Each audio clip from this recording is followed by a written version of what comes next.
Hello everyone, today I'm going to talk about how modern study helps Alzheimer's disease patients with memory problems. And I'm Katie Zhu. From the two stimulating materials, false nostalgia and Alzheimer's disease, I can find a really specific connection between memory and Alzheimer's disease. So I want to further explore the connection and relationship between these two things. And we all know that Alzheimer's disease is a growing global challenge, causing memory loss and cognitive decline in older adults. As case short, integrating medical, physiological, and social support is crucial. This study highlights the need for innovative solutions and the proactive process to improve patient care and ease the burden on the caregivers. So we will have three parts. The first part is going to talk about the overview of Alzheimer's disease. Second part is going to talk about the relationship between memory and Alzheimer's. The third part, we're going to talk about the solutions for the Alzheimer's disease. So for the first part, from the Alzheimer's Association and Bundy, we can find that the Alzheimer's disease is a progressive neurodegenerative disease and characterized by memory loss, cognitive decline, and behavioral changes. And the progression of the disease usually begins with the loss of short-term memory, gradually affecting long-term memory, language skills, and even identity. And we have different kinds of effects of Alzheimer's disease. For the individual level, from the physio and Carol, we can find that the patient memory loss makes it difficult for them to recall recent events and long-term memory fade. As the disease progresses, patients may experience a cognitive decline, such as an inability to understand language or memorize things. Patients may experience anxiety, depression, and even aggressive behavior. And for the family level, we can see that the caregivers will face significant emotional stress and care burden, requiring significant time and energy to care for patients. And family members may experience changes in intimacy, and patients may not be able to recognize loved ones, and increasing emotional stress for the family. And finally, for the social dimension, healthcare systems need more resources to cope with the increasing number of patients, and the economic burden is increasing, and the social policy need to develop more supportive measures. Also, a lack of public policies can lead to have a more difficult for the patients. So now we are going to talk about the connection and relationship between memory and the Alzheimer's. Both short-term and long-term memory are affected in people with Alzheimer's disease, and short-term memory decline is particularly the very significant one. Patients have difficulty remembering the events that have just happened and are gradually unable to recall experiences. Look at the two tables. The first graph is a projection of Alzheimer's prevalence. This chart illustrates the projected increase in the number of Alzheimer's disease patients globally from 2005 to 2050. And the total number of the cases is expected to grow very quickly. After 2030, we can see that the Alzheimer's disease patients will accelerate and surpassing 100 million cases by 2050. And highlighting the urgent need for the global healthcare preparation. And for this part, this bar graph presents the projected increase in Alzheimer's cases among older adults in US between 2020 to 2060.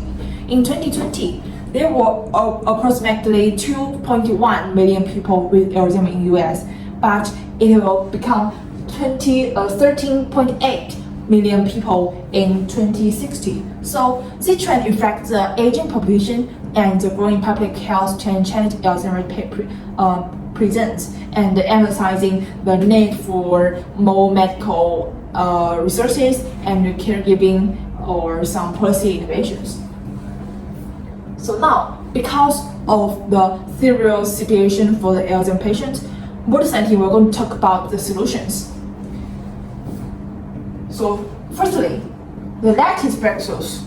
It is the most modern and new finding in today's world. C2 medicine. These two anti-beta amyloid monoclonal antibody therapies are the focus of current research aimed at slowing disease progression.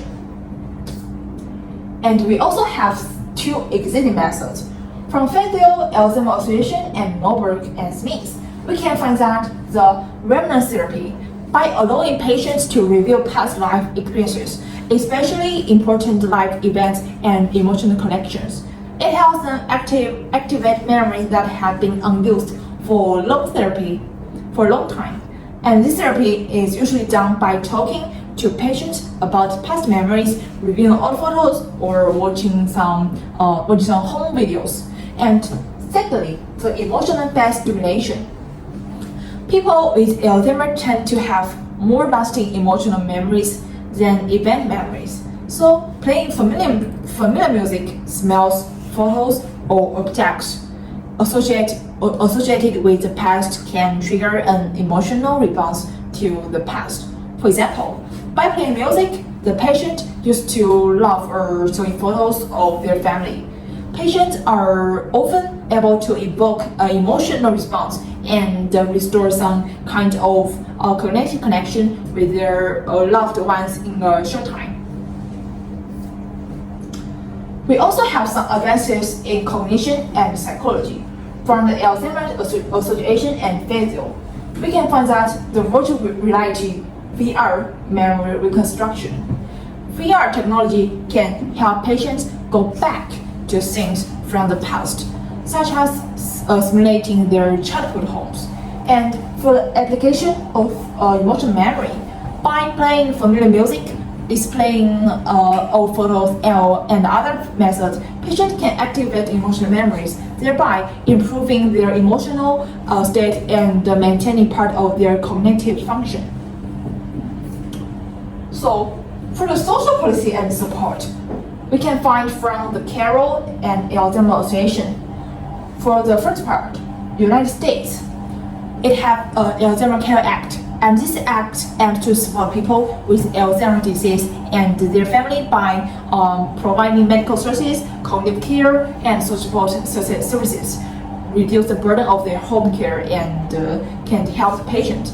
And they also have a Medicare insurance in the United States, covers from some of the medical costs of the other patients, including medication, hospitalization, and some care costs. And for Europe, they also have free memory care centers such as Dementia Village in the New Zealand. It is an innovative community-based model that provides a full range of care services for people with Alzheimer's disease. Patients can live in a friendly environment, and the village is designed to be closely related to the daily life. And finally, in China is increasing the construction of cognitive-friendly communities and gradually building more hospitals and community support facilities. These communities provide specific care settings and social interaction or chances to help patients adjust their life and reduce the burden on families. So for the family and the community support from Fazio and Gobler.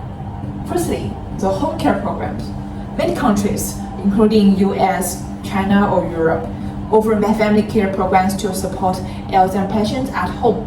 These programs provide caregiver training, emotional support, and financial aid, helping their family better understand the patient needs and reduce their stress and improve the overall quality of care.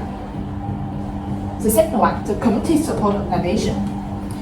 Globally, community organizations play a crucial role in Alzheimer's care by offering physiological consulting, caregiving advice, and practical assistance. Services such as daycare centers, social activities, and support groups help both patients and caregivers stay connected, reducing their feeling of isolation and improving their emotional well-being.